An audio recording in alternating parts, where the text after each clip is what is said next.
Il était une fois dans un village africain nommé Kwetu, un homme nommé Kofi. Kofi était un homme bon et généreux, aimé de tous les habitants de son village pour sa sagesse et sa gentillesse. Il vivait dans une petite hutte au bord de la savane, entouré de sa famille et de ses amis. Un jour, alors que Kofi se promenait dans la savane à la recherche de bois pour le feu, il découvrit un étrange objet brillant caché parmi les buissons. C'était un collier en or incrusté de pierres précieuses étincelantes. Intrigué, Kofi décida de ramener le collier à son village pour le montrer à ses proches. En rentrant chez lui, Kofi remarqua que le collier brillait d'une lumière étrange et semblait émettre un doux chant mélodieux.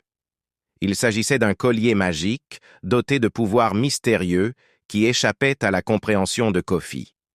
Il décida de le porter autour de son cou, curieux de découvrir les secrets qu'il renfermait. Au fil des jours, Kofi remarqua que depuis qu'il portait le collier magique, de merveilleux événements se produisaient autour de lui.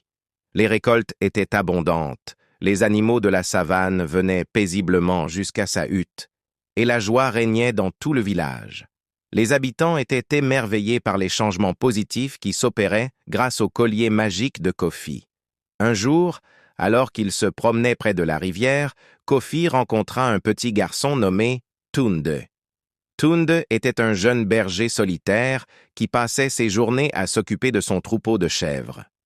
Intrigué par le collier magique de Kofi, Tunde s'approcha timidement et lui demanda d'où venait un tel bijou.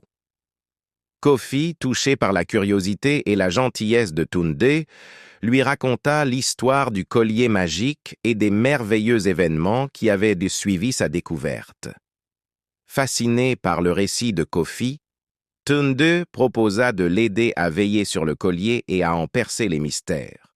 Au fil du temps, une belle amitié naquit entre Kofi et Tunde. Ensemble, ils parcouraient la savane, partageant les joies et les peines, les rires et les pleurs. Tunde apportait à Kofi son innocence et sa fraîcheur, tandis que Kofi transmettait à Tunde sa sagesse et son expérience. Un jour, une terrible sécheresse s'abattit sur le village de Kwetu, mettant en péril les récoltes et la vie des habitants.